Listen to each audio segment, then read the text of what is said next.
Olá, eu sou a Larissa e esse é o Coisa de TV, o canal que hoje vamos estar falando de um assunto que não é tão leve, mas vamos falar sobre documentário de True Crime.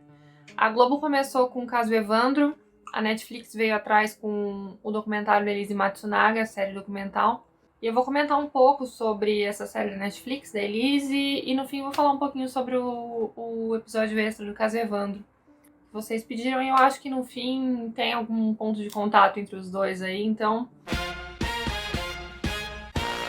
Bom, antes de tudo, se você gosta desse tipo de conteúdo, eu não estou dizendo desse tipo de conteúdo de true crime necessariamente, mas de ouvir a gente falar sobre novelas, sobre documentário da Globoplay, às vezes alguma coisa do Netflix e, enfim, reality show, tudo isso, aproveita e se inscreve no canal se você não é inscrito e já aciona o sininho para não perder nada, porque aqui, qualquer momento, pode estar tendo vídeo novo, a gente não tem muito horário, nem muito planejamento para esses vídeos. Bom, mas vamos lá, Elise Matsunaga. A história do crime é assim. Em 19 de maio de 2012, Marcos Matsunaga ele é dado como desaparecido. Marcos Matsunaga, para quem não sabe, é um dos herdeiros da Aoki, né? A sua mulher, Elise Matsunaga, diz que ele saiu do apartamento naquela noite e não voltou mais. O desaparecimento parece um pouco estranho, meio fora de hora, porque assim... Naquela semana, eles iam fechar na empresa um negócio bilionário. Estou falando, sim, de bilhões de reais, uma quantia que eu não consigo nem pensar na minha cabeça. Aí a polícia vai atrás do paradeiro do Marcos e não encontra vestígios de nada, né? E a sua mulher, a Elise, está desesperada. E dias depois, o irmão do Marcos recebe um e-mail que diz apenas assim: avisa a Elise e a mamãe que eu estou bem. Não posso falar mais agora. Abraços, Marcos. E aí a família começa a pensar, bom, então ele realmente fugiu, porque a Elise tinha acabado de descobrir que ele tinha uma amante. Ele fugiu com essa amante e é isso, né? Mas depois desse desaparecimento, uns dias depois, em Cotia, uma cidade perto de São Paulo, um guarda encontra um saco azul, no qual tem o quê? Uma perna. Né? Bem legal, você tá andando assim, aí de repente, opa, um saco azul, deixa eu ver o que tem, é uma perna dentro. E aí depois, lá perto, eles acham um tronco e eles acham as roupas. Até eles acharem a roupa, era um desses casos, devem ter matado alguém aí jogado, meio que, né, não importa muito. Mas as roupas chamam a atenção porque é uma calça da Diesel e uma polo Ralph Lauren. Na época, uma calça da Diesel custava mais ou menos um salário mínimo. Como é que uma pessoa que tem umas roupas dessas, né, tipo, o que tem a ver, né, umas roupas caras dessas com um corpo desmembrado achado no meio do mato? Aí eles resolvem começar as buscas mais, né, ativamente. E aí eles acham a cabeça. E a cabeça é de um homem oriental. E aí, pela primeira vez, os casos se cruzam, né? Porque a cabeça era de quem? Eles fazem lá o teste de DNA, a cabeça era de quem? A cabeça era do Marcos Matsunaga. O crime, ele chama a atenção do delegado porque o corpo foi encontrado cortado de maneira muito correta. Desculpa esses detalhes, né? Se você for uma pessoa do... Mas só se fala disso no documentário, tá? Se eu vou falar... Não tem nada assim explícito. Ele acha que aquilo tem que ter sido feito por alguém com o mínimo de conhecimento sobre anatomia humana. Aí descobre que a Elise, que era a mulher do Marcos, já tinha sido enfermeira. E aí ele fala, putz. Aí nas câmeras, ele vai olhar as câmeras do apartamento e ele percebe que o Marcos saiu pra buscar uma pizza. Nesse dia que ele sumiu, que ele foi morto, né, na verdade. E ele não saiu do apartamento, mas ele nunca mais voltou. Tipo, não aparece mais ele saindo do apartamento. Ele só volta pro apartamento e nunca mais sai. No outro dia, nas câmeras, aparece a Elise saindo com várias malas de casa. Aí ela se torna a principal suspeita. Ela acaba confessando o crime que, sim, matou o seu marido Marcos e cortou as partes e botou dentro de uma mala e aí jogou lá no mato. Elise foi presa já em 2012, quando foi acusada, e tá presa até hoje. Em 2019, ela saiu para uma tal de saidinha, que é um direito que os presos que têm bom comportamento têm de ficar uma semana fora da prisão para poder começar a se ressocializar na sociedade. Afinal de contas, é para isso que as pessoas vão presas, né? Para depois saírem e conseguirem se ressocializar. Elas cumprem aquela pena e depois elas saem para a sociedade, né? Como pessoas que têm que se integrar de novo. E aí, durante essa uma semana, a equipe da Netflix vai atrás da Elise e mostra, né, todo o processo que ela encontra com a avó, ela encontra com uma tia e tal. Enquanto isso, ela dá entrevista. É a primeira entrevista que ela dá contando a versão dela no crime. Então, assim, o documentário vai sair em duas versões.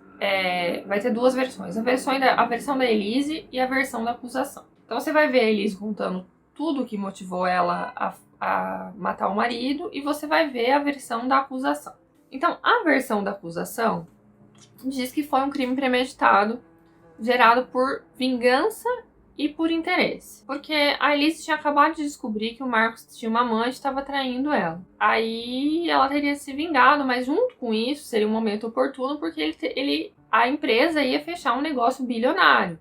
A acusação trabalha com a hipótese de que a Elise, na verdade, matou o marido, um crime premeditado, para ficar com a herança. A Elise conta uma história bastante diferente. Ela diz que o casamento dela com o Marcos já não ia bem e que eles tinham um histórico de traição. Anos atrás, eles tinham quase se separado porque ela tinha descoberto uma traição, mas eles acabaram não se separando porque ela engravidou, e aí ele falou que ele ia mudar, e ele disse que jamais isso ia acontecer de novo. Ela perdoou, eles seguiram, ela teve a filha.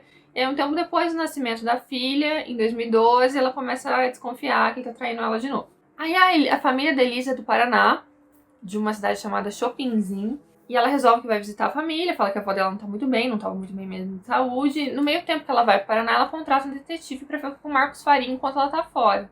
E aí, na primeira noite já de Elise no Paraná, ela diz que o detetive já liga dizendo que o Marcos tá com uma mulher no restaurante. E depois eles foram pro hotel, e aí ele segue se encontrando com essa mulher durante todo o período que a Elise tá no Paraná. E o detetive segue contando os detalhes. Há imagens do Marcos com essa amante. E ela diz que vai ficando transtornada, que ela vai ficando sem dormir, porque ela não acredita que ele teve coragem de fazer isso de novo. Quando ela volta, ela tá transtornada com a situação. Então ele vai buscar ela no aeroporto, que é no dia do crime. E aí eles resolvem pedir uma pizza. E já aí na hora, e antes dela pedir a pizza, já começa uma briga. Porque ele fala que recebeu uma ligação, que ele vai visitar o pai. Aí ela fala, visitar seu pai? Eu, caramba, que você vai visitar seu pai? Já tô sabendo de tudo, já sei que você tem uma amante e tal. E aí eles começam uma briga. Ele fala que ela é louca, que ela não consegue desapegar dessa história de ele ter amante. E aí, depois que ele volta com a pizza, a história realmente fica difícil, porque diz ela, né, estou aqui falando toda a versão de Elise sobre o crime, diz que ele xinga ela de todas as maneiras, diz que ninguém vai querer ela, que ninguém vai querer uma mulher já usada igual ela, que ele tirou ela do lixo, entre outros impropérios bastante, que ela nem chega a falar tudo, assim, mas quando ela fala, ela chora muito. E aí ela fala que ela fica tão nervosa que ela pega uma arma que eles têm no buffet, ali Diz ela que eles tinham armas espalhadas em lugares estratégicos da casa para caso acontecesse um assalto, não sei o quê. E aí ela pega a arma, eles começam a discutir. Segundo ela, eles vão discutindo no corredor.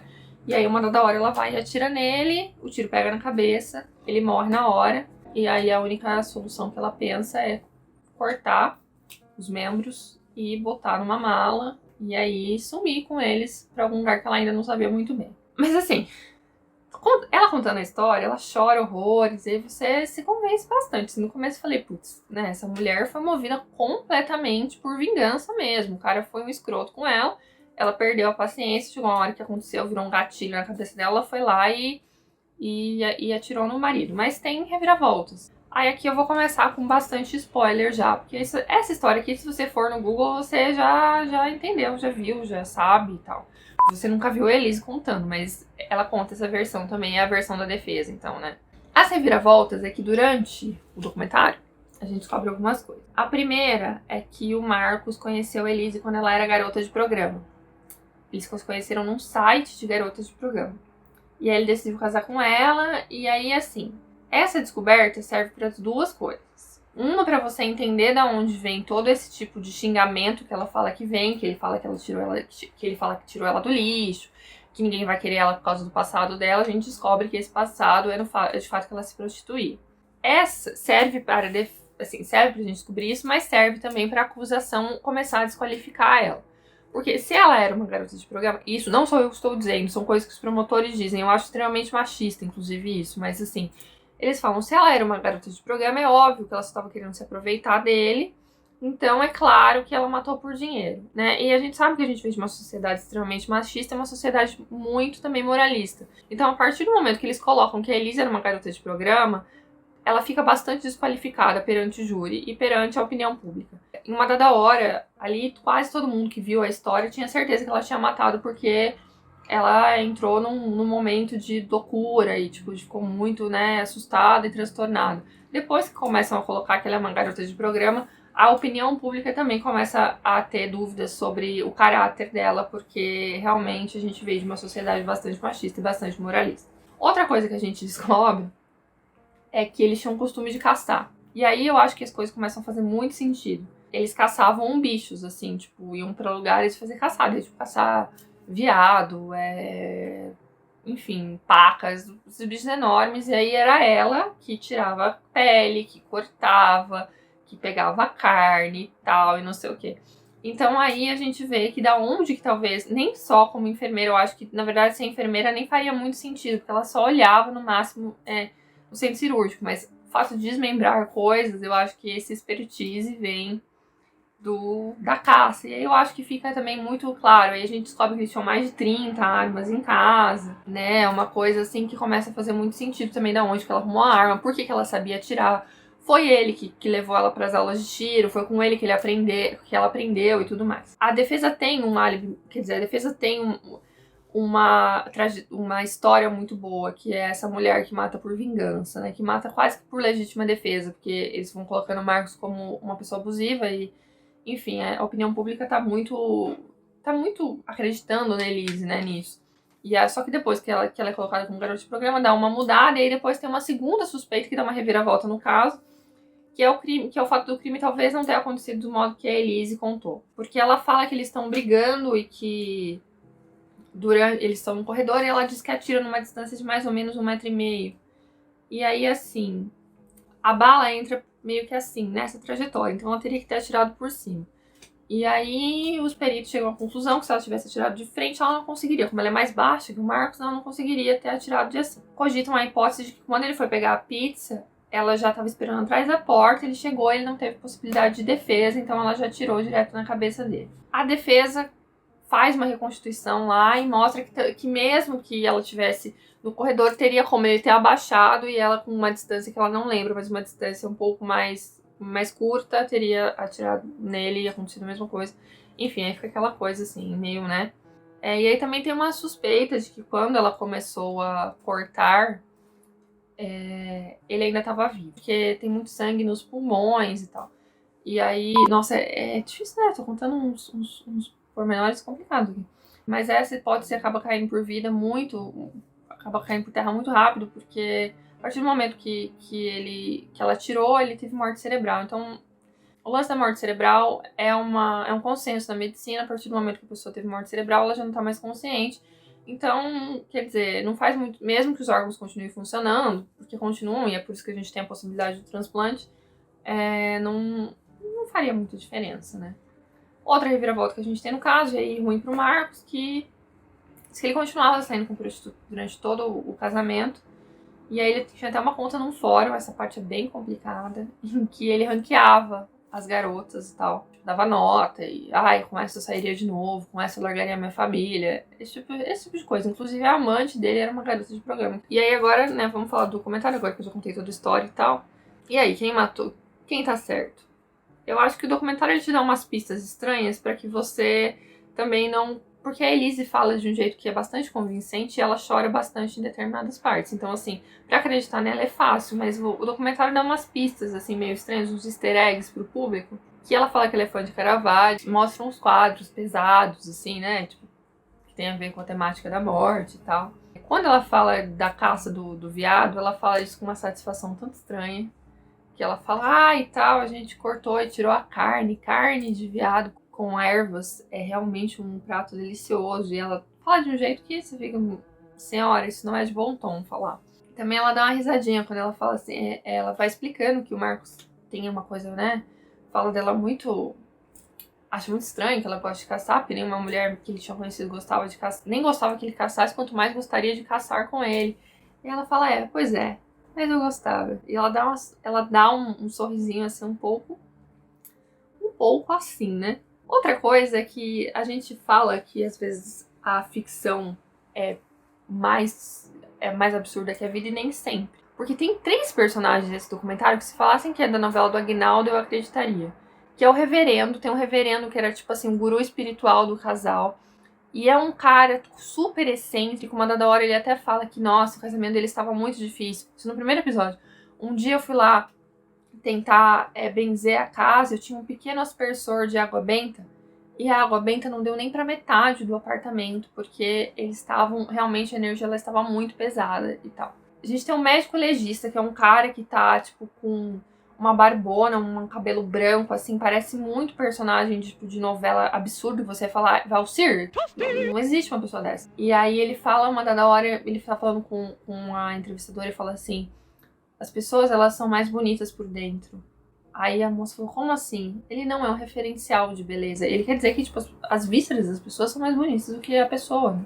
E tem um amigo do Marcos, que é espanhol, sei lá, eu acho que ele é espanhol, e ele aparece de luvinha e de boina, que é uma coisa assim que você fala, cara, nem na novela do Valsir ele escolheria uns personagens desses. Então, assim, a vida realmente é muito pior do que a ficção às vezes. Agora, assim, quanto ao documentário, muito bom. Bastante competente, ótima produção, ótima fotografia. Ele te deixa em dúvida, porque não tem uma versão definitiva, então é meio que o público que escolhe, eles entrevistam jornalistas que cobriram o caso na época, o delegado, o promotor, os advogados de defesa, o advogado de acusação, que também é um personagem, o advogado de defesa é um personagem tanto, assim. Advogado de defesa, realmente, de criminal, é uma coisa que você fica, gente, as pessoas são capazes de coisas muito doidas. Tem uma hora que perguntam pra ele se, mas por que ela, né, que rolou isso dela botar o marido na mala? Aí ele fala assim, se ela não fizesse isso, como é que ela ia tirar ele do apartamento? Tipo, com a maior naturalidade, enfim. Eu não consegui criar uma opinião sobre se ela matou porque ela tava muito puta e por vingança, ou num momento de raiva, ou se foi uma coisa premeditada. Premeditada, eu acho que não foi, porque assim, foi um pouco boba, burra, né, o desenvolvimento dos fatos pra alguém que premeditaria esse crime, porque ela matou dentro da casa dela, então, tipo assim, talvez ela tenha premeditado isso em algum momento, mas ali ela se perdeu e fez a coisa do jeito que não deveria ter feito, né, estamos falando, assim, de um crime que teria que ser muito bem feito. Os advogados, tanto de defesa quanto o promotor, são imediatíssimos, assim. E tem muito machismo na história toda, assim. Muito, embora eu não possa te dizer aqui qual versão eu acredito que deve estar alguma coisa ali no meio termo. Não acho que ela seja nenhuma santa, porque ela fala com muita naturalidade de certas coisas que, tipo, ninguém falaria com tanta naturalidade. Por outro lado, não acho que foi exatamente premeditado, como eu disse, porque eu acho que tem muito furo na história, né? Eu acho que alguém premeditasse o crime não faria daquele jeito ali. Tem duas questões. Muita mídia em cima, porque o cara era dono de uma das maiores empresas alimentícias da América Latina. E muita mídia, então foi aquele caso coberto a exaustão pela TV, por Atena, por Geraldo Luiz, por Bate, por todo mundo. O julgamento só foi feito em 2016, então, nossa, toda uma mídia em cima desse julgamento, que foi um dos julgamentos maiores da história de São Paulo, que do Brasil é o caso do Evandro. E assim, mas tem muito machismo, sabe? Julgam muito ela porque ela foi garota de programa, falam muito disso, tipo assim, ela viu uma vida de princesa, ela tinha tudo do bom e do melhor, como se você não pudesse ser abusada psicologicamente por uma pessoa que te dá dinheiro, assim, você não pode sofrer num relacionamento que você tem dinheiro, sendo que eu acho que mulher em geral, mesmo quando você tá num relacionamento que você ganha, que você é sustentada, você ainda tá numa posição bem complicada de inferioridade. Tem um componente bastante machista, principalmente eu acho que do promotor, que fala assim, ele era um cavalheiro, ele puxava a cadeira pra ela, ele abria a porta, então assim, esse cara não pode ser ruim, entendeu? Ela foi no fim condenada a 19 anos de prisão. 2 atenuantes que escolheram pro caso não rolou, que foi o de que teria sido por motivo torpe, que no caso o dinheiro, o júri não acreditou nisso. E também não acreditou que teria sido com requinte de crueldade no caso tipo, dele ainda estar vivo quando ela cortou, né? Enfim, ela tá cumprindo pena até hoje. Foi a primeira vez que ela saiu aí da saidinha pelo bom comportamento. O documentário, apesar dessas dicas aí, não diz quem tá... Não coloca ninguém como certo, não existe um fechamento. Acho que é pra você tirar suas próprias conclusões, o que eu acho ótimo. Muito bem feito, muito bem produzido. Parece filme às vezes. Tem muitas outras coisas que eu não falei. Eu acho que pra quem gosta de documentário de true crime é muito legal. Tipo assim, eu vi... Legal, né? Opa, é uma história pesada pra caramba, mas eu acho que vale bem a pena. Eu adoro documentário de true crime, eu assisti desde de Law and Order Special Victims Unit até documentário de crime real no Discovery ID. E então, eu acho muito competente. Tanto eles como o caso Evandro muito competente. Tem um storytelling muito competente. É uma história que, por mais que você saiba, você acaba preso ali. É uma história cheia de meandros. Eu contei bastante, né? Tem spoiler, então é mais pra quem assistiu. Mas se você não viu, cara, vai lá ver. Porque realmente, mesmo já tendo contando algumas coisas, você... Tipo, ver ela falando é outra história, ver os caras falando é outra história, então... E falando em True Crime, que, né, vamos falar do caso Evandro. Rapidinho aqui, teve um episódio extra que tem duas coisas chaves, assim. Aparece um menino que desapareceu, que aparece no documentário lá, no caso Evandro, naquelas fotos, né, de pessoas desaparecidas. Desses meninos apareceu, entrou em contato com o Ivan e falou que ele era uma das crianças desaparecidas que aparecem lá. E ele conta uma história bizarra, que assim, ele tava lá em Guaratuba e ele fugiu de casa porque ele não aceitava o casamento do pai dele com a madrasta, e ele foi pra rodoviária, e um cara pegou ele lá e falou assim, o que você tá fazendo aqui? Fez um monte de perguntas e levou ele embora. E esse cara andou o Brasil inteiro, assim, com ele, até que uma dada hora ele devolveu ele de volta. E aí, nossa, né, situação aí que ele percebeu o tamanho da merda que ele tinha feito. Mas esse cara não fez nada com ele, segundo ele. Só que anos depois ele resolveu dar uma pesquisada no Google, né, quem nunca? E aí descobriu que o cara era assim, mó serial killer de criança, abusou de criança e tal, e foi preso por um monte de crime que ele cometeu em vários estados do país. Então ele ficou meio assim, como é que eu escapei? E dois, será que este caso não estava ligado com a história do Evandro, já que tinha um cara desse nível, né, andando aí pro Guaratuba?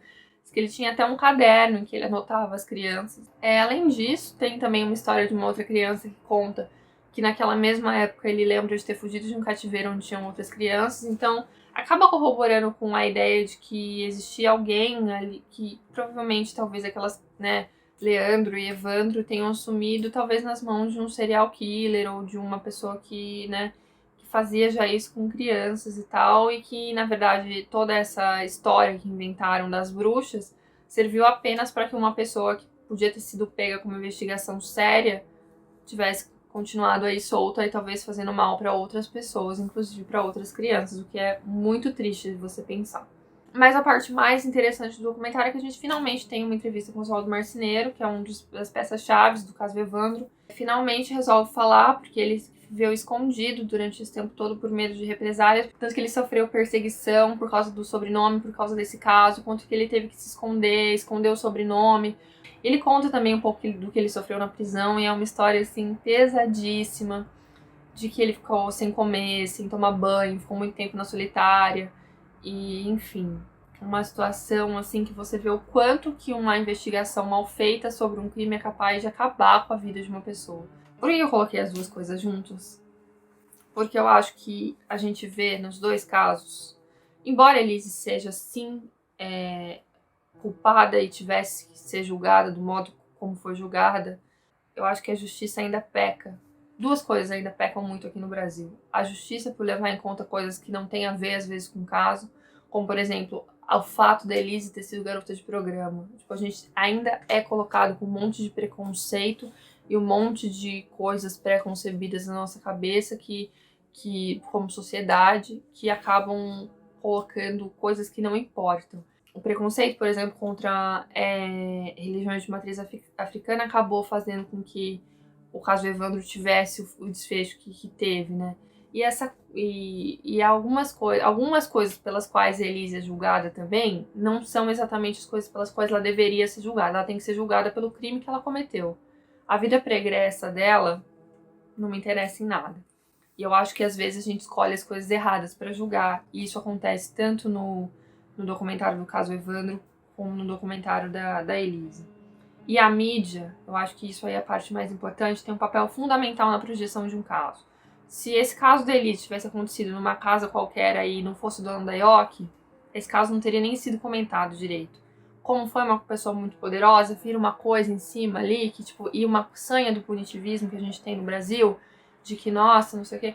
E eu acho que isso acaba mudando, sim, a trajetória do caso, sabe? A opinião pública para além do júri, uma opinião pública que existe, assim, vendo aquele caso como se fosse novela, faz muita diferença no desfecho, no desdobramento. No caso da Elise, eu acho que menos. Assim, ela foi muito julgada, eu acho que de maneira errônea, por muitas coisas ali como pessoa. No fim das contas, ela matou o marido e ela foi julgada por isso, né? Agora, no caso do Evandro, você vê que a mídia tem um outro papel, né? Ela tem um papel de acabar condenando, ajudando a condenar inocentes, porque todo mundo quer tanto saber o desfecho daquela história que às vezes a gente acaba colocando os pés pelas mãos. E eu acho que toda vez que você vê um documentário de crime real no Brasil, você começa a prestar atenção nessas coisas. Tem alguns pontos de contato ali que são muito importantes, né, que você vê em todos os casos. E, poxa, produção de qualidade é sempre bom. Eu acho que tanto a Netflix quanto a Globoplay fizeram produções de extrema qualidade. E que é muito bom ver isso sendo feito no Brasil, porque há algum tempo atrás a gente só via isso sendo feito lá fora, né? Quem gosta desse tipo de conteúdo tinha que ver documentários de crimes que foram acontecendo lá fora. E aí agora a gente tem essa coisa aqui mais brasileira, que também é feita com tanta competência quanto. Bom, aproveita e conta pra mim o que você achou, se você gosta desse tipo de conteúdo, o que você achou, se você acha que Elise é 100% culpada, se ela matou por vingança, pra pegar a herança, se foi na hora da raiva ali, o que você achou, se você conseguiu chegar a alguma conclusão. E é isso, segue a gente nas redes sociais, me conta também o que você achou do caso do Evandro, se você viu esse último episódio, se você também chorou e se emocionou e pensou, puta merda, que coisa horrível que fizeram com essas pessoas, porque eu pensei isso muitas vezes. Toda a força pra esse homem, que eu acho incrível, ele ainda tá aí e tá com a família, ainda se conseguir ser um cara amoroso com o filho, que o filho aparece também, porra. Depois de passar por tudo isso, uma barra e tanto. E é isso. É isso e até o próximo vídeo. Até mais.